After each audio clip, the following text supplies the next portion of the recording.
What's going on, everybody? So, Mr. Nightmare, in preparation for New Year's, has released a new video. This time is 3 horrifying true New Year's Eve horror stories. So, we're going to check this out. 18 minutes, buckle up, prepare yourself, grab some popcorn, turn the lights down if you want to sit in the scary mood, and let's do this. Let's see what happens on New Year's Eve.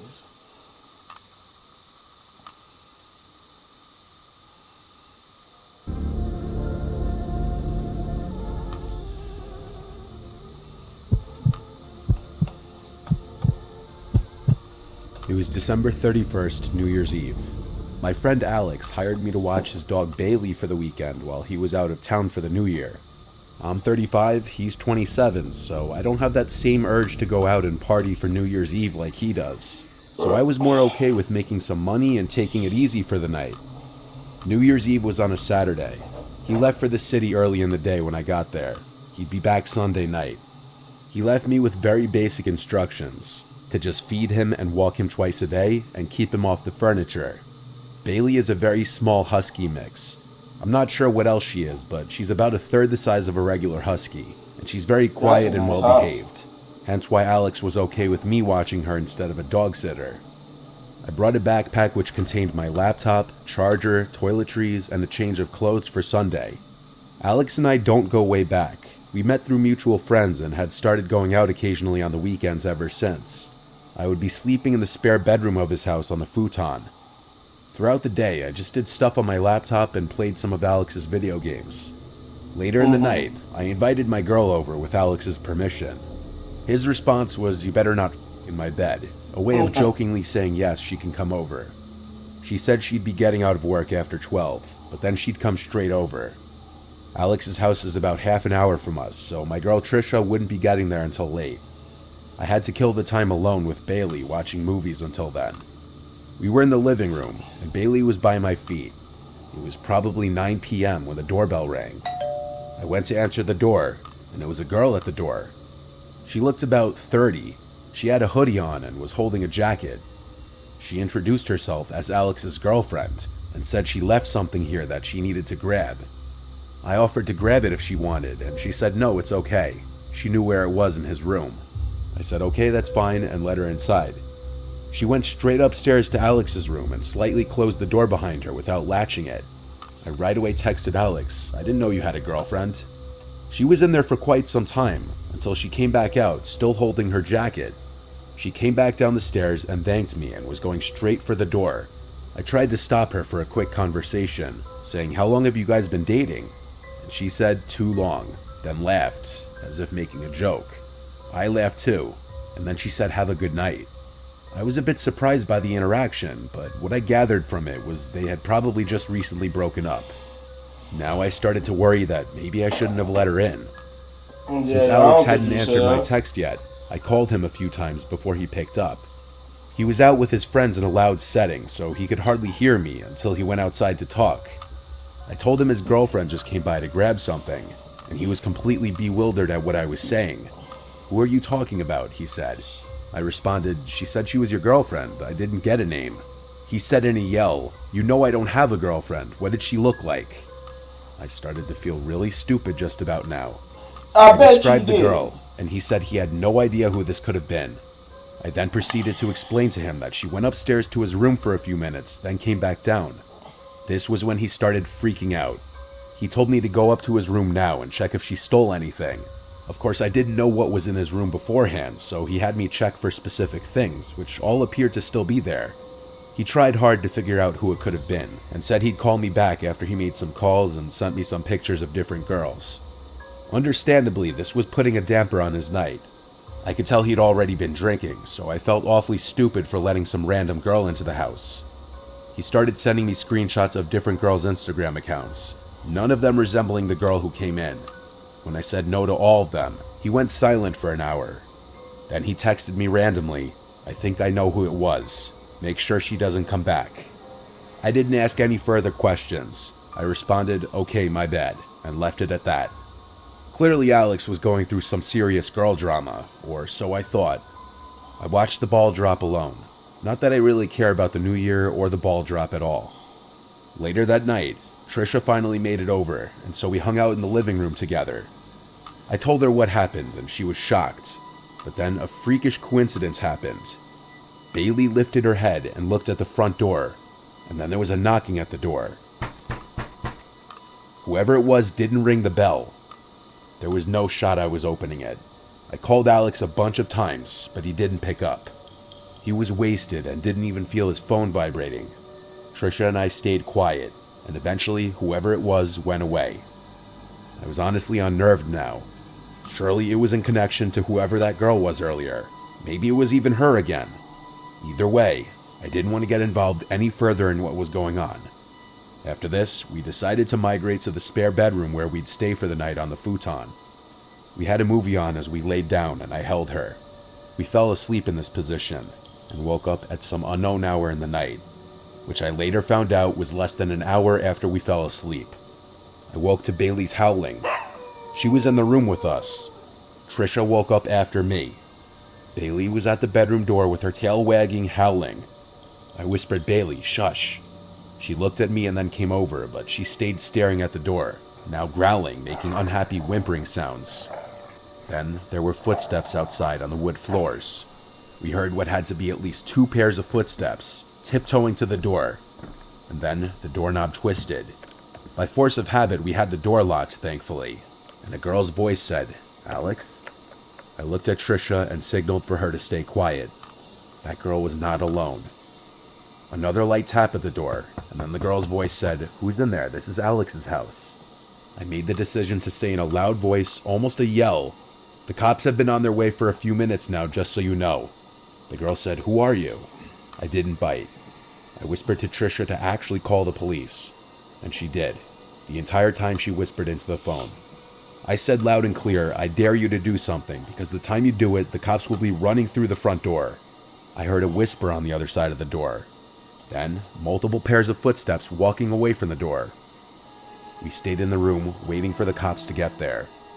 Since the front door was left wide open by those people, the cops came right in. The house was clear by this point. I gave my entire recount of the story, and then called Alex multiple times until he finally picked up, still sounding pretty drunk. One cop talked with him on the phone for a few minutes, while I sat with Trisha speaking with another cop. After all this was said and done, the accepted assumption was that there was a key in Alex's room taken by that girl from hours before. This was a pretty messy situation, since Alex couldn't just come all the way home this late. He practically begged me to stay the rest of the night. I had Trisha go home. I stayed because I felt responsible for letting that girl in the first place. I stayed locked in that room the rest of the night with Bailey. I literally wedged a chair against the front door, some half-assed attempt at keeping them out if they decided to return. By morning, though, it seemed that they didn't return. Alex came back earlier that day than originally planned. I'm not going to air out any more private information to the internet than I already have, just in case anyone who knows him can figure out this story is about him. But he did tell me who he thought the girl was, and the story behind it proves that men have to be careful too with the women they choose to interact with. That girl and whoever was with her's intention of breaking in wasn't to steal anything, evidently, which is the scariest part. He changed his locks ASAP. I can't even imagine staying in that house if I were him after this. However, it's been a year, and as far as I know, nothing has happened, unless he's keeping more to the story he told me a secret. Could be. The Zodiac. After returning from a night to celebrate the arrival of the new year, my husband and I returned to our apartment complex to turn in for the night. We both had a couple of drinks, but neither of us were intoxicated. As much as we enjoy partying with friends, when it comes down to it, we are really just homebodies. We lived in the corner penthouse suite of our complex. Although this was never confirmed, it was suspected the owners wanted to convert this apartment complex into condos. The rent certainly was not cheap, and access was limited to this floor. Upon entering the building, there is a walk-up, 2 secure doors, and every now and then, there would be a doorman to greet you as you entered or exited. There were also multiple security cameras placed throughout and around the building. It was an especially cold evening, and when we returned, there was no doorman present. It was late, at least 2 a.m. The foyer was empty, and one of the lights flickered softly. My husband and I entered the elevator and pressed the button to the top floor. The elevator ride was smooth, and as we ascended, I could feel myself becoming more relaxed, excited to finally be home and able to rest. My feet were killing me from wearing heels all night in the bitter cold. The bell chimed, signaling we had reached our floor. I was not expecting that. We turned the corner to the left. Like I said, our suite was the corner suite at the end of the hall. However, something caught our eye. A woman, or what at least looked like a woman, was meandering through the hallway. Her hair was dark and scattered. It looked to be matted and covered her face. She wore a black lace dress that was torn and looked to be in bad shape. Thinking back, I don't even think she had any footwear on. We assumed she was intoxicated and was having difficulty finding her suite. Although on closer inspection, she didn't look familiar. We knew all of our neighbors, as like I said, access was limited on this floor. I looked at my husband, who stood still as well. I could see he was contemplating the same thoughts. I asked him, should we ask if she needs help? He looked at me and said, just wait, maybe she's just drunk and having a hard time finding her suite. The woman just continued to slowly slide herself along the walls of the hallway, stopping at each door and peering through the exterior peepholes. Admittedly, this was creepy, but it just added to the theory that she was a drunk woman looking for her friends. She was humming, or what I believe was humming. The sound was something between a growl and a hum. We stood there in utter disbelief and awe. However, there was a veil of tension and uneasiness that lingered. Yeah, I know. The woman stumbled through the hallway, hunched over until she pulled herself up to peer through the peephole. She eventually got to a suite of an elderly lady, whom I have a strong connection with. We'll just call her Tilly. Tilly was the sort of woman whose family had neglected her and rarely visited. She would bring my husband and I baked goods from time to time. I would bring her leftovers and assist her with groceries and medication frequently. Tilly's smoke alarm would constantly go off. I would have to rush over and pull out the smoldering toast from her toaster and fan her smoke alarm until it stopped beeping. At times a nuisance, but it would always turn into tea time. Nevertheless, I cared about Tilly, so when I saw this strange woman peer into her peephole, I reacted. I blurted out, "Excuse me, are you all right?" I could feel myself lose confidence as I asked. The strange woman seemed to shudder for a moment and hunched over to the floor. She looked like she was about to puke, or was frightened by my voice. My husband and I stepped closer, but the woman then let out a series of soft and menacing laughs, just barely audible. I have to admit, in this moment I was thoroughly creeped out and reached for my cell phone. It was uncomfortable because we couldn't get to our suite without having to walk right past this deranged woman. My husband said, "Hey, did you hear us? Do you need help?" Her laugh began to grow into what was a steady cackle. The strange woman then stood up. As she stood up, her cackle became a mixture between a cackle and a boisterous growl. She then stumbled forward and continued walking down the hall. There was a staircase just outside of our suite. I assumed she was making her way to the stairs, just too embarrassed to walk past us to the elevator. Maybe she was just a drunk woman and this was nothing more than an uncomfortable standoff with a sad and intoxicated woman. Get that hook ready. If she was really that drunk, the stairs probably weren't a good idea. We were on the 7th floor. Nevertheless, I just didn't feel like it was worth the risk to engage with this woman. I just wanted to enter my suite and dive into bed. It was late, and my feet still hurt. As we took a few steps forward, the woman stopped. Almost with laser precision, she stood up completely straight, looked right at our door, and then began to pound on our door, screaming bloody murder. I could feel myself becoming swallowed with fear.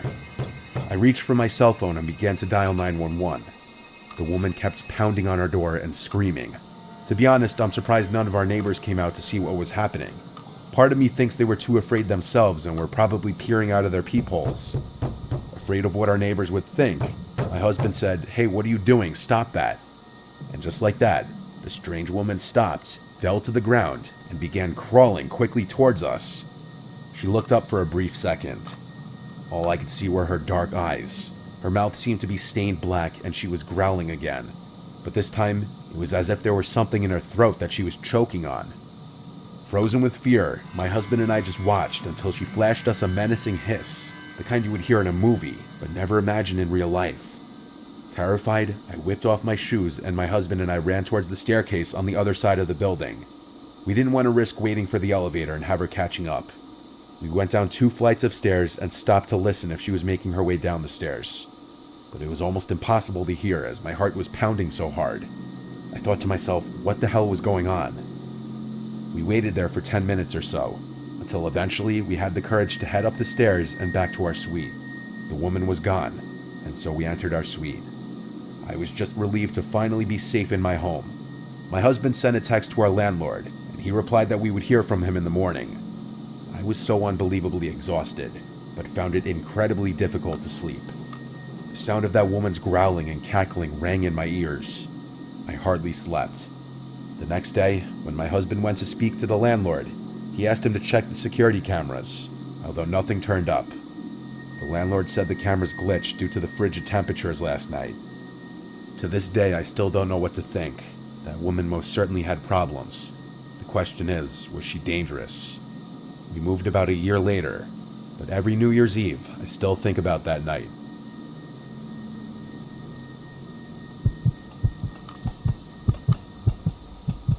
Travis Clark. What you got for us, It was Travis? New Year's Eve of 2020, and all of us were ready for this horrible year to be over. My friend Logan was throwing a house party. I arrived early to help set things up. I secured a spot to sleep in his parents' room, meaning I could drive to the party and drink without having to worry about driving home. His parents obviously weren't home for the night. Most of our close friends in our friend group came, plus a bunch of Logan's friends who I didn't know. The party was fun. At midnight, everyone screamed Happy New Year and cheers their drinks. After that, people slowly started circulating out, and the party started to quiet down, as people went to either other parties, bars, or home. The later the night got, the more it became just the closer friends staying behind until it just turned into a chill drinking session in the living room. This went on late into the night. It was likely 3 a.m. when the last of everyone who wasn't sleeping at Logan's house was gone. As it quieted down, we started hearing this occasional sound. At first we didn't know what it was, but it soon started to sound like a creaking sound. It was dismissed as a sound from the fridge or something at first, which I know sounds stupid, but house appliances often make weird noises. It was just Logan, me, and Cody. Cody was falling asleep on the couch already. It was reaching that time where we were just going to go to sleep. However, eventually we got so bothered by the noise that we had to search. We went to the kitchen, and it wasn't coming from in there. We realized when we were close to the basement door that it was coming from downstairs. Logan opened the door, and we heard this creaking sound.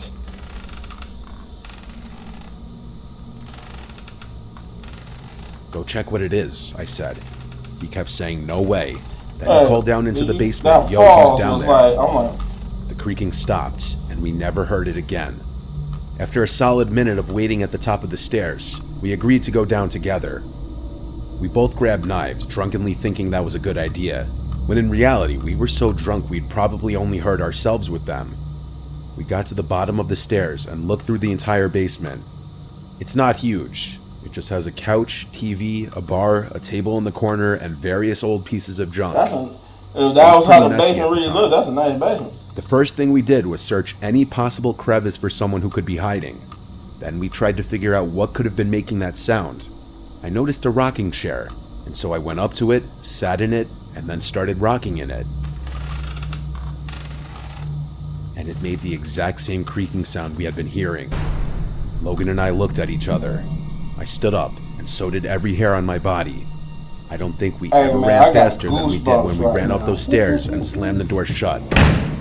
We tried to come up with any logical explanation, but there was none. He kept the basement door locked for days until his parents came back. There was no living soul down there, but something was moving that rocking chair. That rocking chair used to belong to his grandma, who passed away forever ago, and it's just something his mom held onto for sentimental reasons. I can't say I've ever experienced anything resembling the paranormal before this, nor since then. It still sends chills down my spine. Hell no. Hey. I don't. Hey, that rocking chair would have been right there on the line. I'm sorry, Grandma, but no. That is a nope. That rocking chair would be on the lawn. My mother would have came back and she would have been like, "Where's the rocking chair? Why is the rocking chair?" Excuse me. on the lawn. And I'll be like, why do you think? Man, we was in here partying, and that rocking chair was down there moving, and we kept trying to figure out what that noise was, and then we couldn't find nobody in the basement.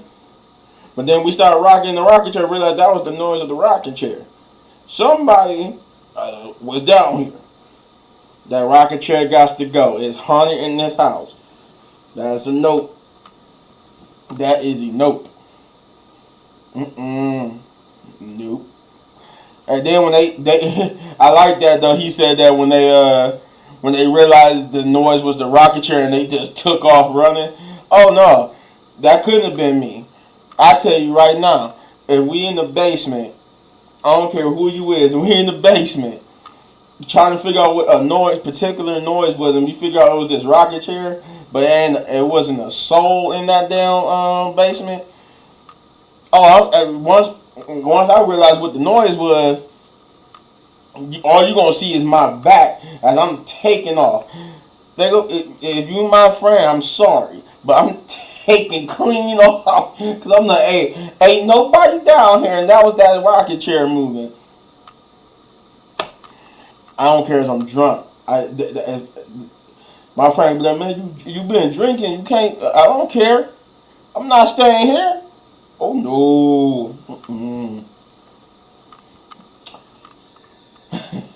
But you let me know in the comments down below what you guys thought, man. This was a good one. He snuck in a paranormal one in there. And it wasn't even it was slightly scary. But I like how that. I know these are like stories that were submitted to him, but I like how that was you didn't even realize it was paranormal until after they realized it was the rocket chair. There was nobody down there, and then this whole story just was like, oh, this was a paranormal story. But yeah, like I said, let me know in the comments down below, and if you enjoy my reaction, you know what to do, guys. You hit this button right there for all of my season 3 reactions. And if you enjoyed the video so much, you want to support the channel. And if it scared you like it scared me a couple of times, hey, you saw me out a couple of times. I'm like, hey man, come on, man. But these shots are giving me creepy vibes, like with something gonna pop out at me. I ain't think that elevator door was gonna open like that. I thought that was just a picture, and that elevator door opened. If you want to support the channel, you know what to do. Hit those buttons because it really does help, guys. It really does, because we always, when you guys do that, we get new members, and we got new members. And I always have to say, because we got new members, thank you and welcome to the family and the tribe family.